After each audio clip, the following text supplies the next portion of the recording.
let's just look at the dosage and administration of this. I won't go over this too much other than to say there are 3 modes of prescribing with this medication.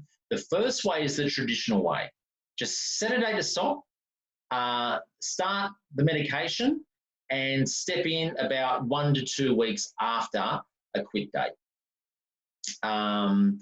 Step into not smoking 1 to 2 weeks after starting the medication. So the second way of going about this is what's known as a flexible quit date. That is, these are the kind of clients that just aren't ready to stop right now. They're just the people that would say, oh, look, ideally I'd like to be a non-smoker, but I'm just not ready to do it now. Can we wait this for a few weeks? Can we wait a month or so? And so you begin dosing, but you quit between days 8 and days 35 of treatment. And then there's the slow reduction method. And I think this is a really good way of going about it for the unmotivated smoker.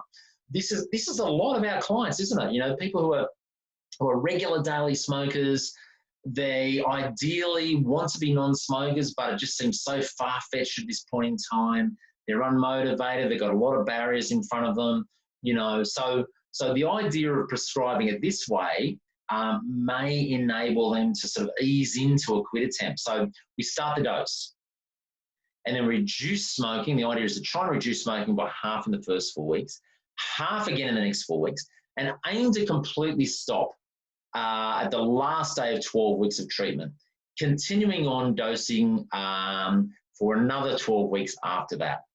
And I think that can be very useful. So, with all patients prescribed this medication, they are supposed to go back to their GP at weeks 3 and week 11.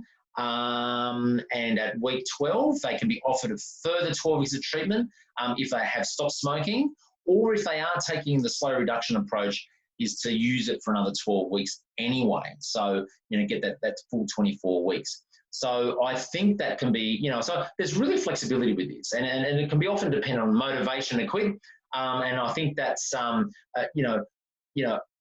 really helpful for people that that are struggling with their smoking, or people with multiple barriers in front of them. The other thing to say about that is that it's available on the PBS.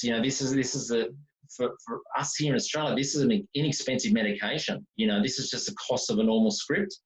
It's very cheap if you do have a healthcare card. It's the figures I can't remember off the top of my head, is about $6 or $7. Someone will be able to tell me about what the current price is for the reduced cost of scripts